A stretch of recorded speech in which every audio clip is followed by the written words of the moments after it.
There was a hacker so invisible, the FBI thought he was a myth. For nearly a decade, he breached corporations, telecom giants, and government systems. He sold access to criminal networks. He vanished without a trace. No name, no face, just a handle, the architect. This is the story of how one man turned the internet into a weapon and stayed free longer than anyone thought possible. It started quietly in the early 2000s. Data breaches were exploding. Companies blamed advanced, persistent threats. They blamed foreign governments. They blamed insider leaks. But investigators kept finding something strange. The same backdoor, the same encryption signature, the same custom malware loader, different victims, same fingerprint. The attacker wasn't smashing systems, he was designing them. He would map entire corporate networks for weeks before making a single move. Studying VPN endpoints, scraping employee credentials from old leaks, testing forgotten subdomains at 3 a.m. He never used public exploit kits. He wrote his own tools, custom loaders that lived only in memory, command servers that rotated every 12 hours. When incident responders tried to track him, the infrastructure was already gone. It was surgical. His biggest break came after infiltrating a telecommunications provider.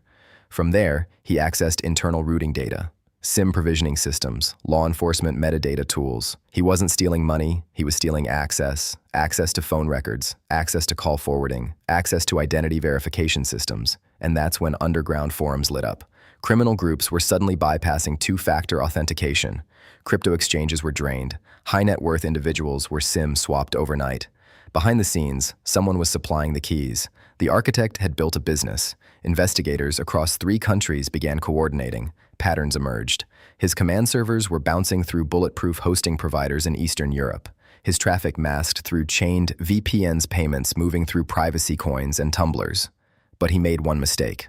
Not a technical one, a human one. He reused a development environment. Just once. Inside a hidden admin panel was a timestamp embedded in compiled code.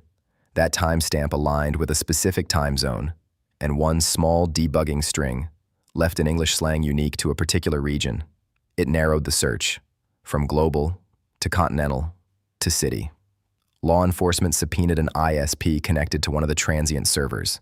They didn't get his name, but they got a cafe. For months they watched CCTV, MAC address monitoring, Wi-Fi handshake logging.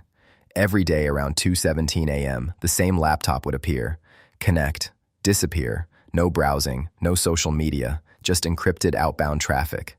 Then one night, it didn't disconnect. Agents moved in. The laptop was still warm. On screen, an internal telecom dashboard, live access. He tried to close it. Too late. The arrest was silent. No chase, no dramatic raid, just handcuffs. But here's the twist. When they seized the laptop, it was encrypted. Full disk encryption. Self-destructing containers.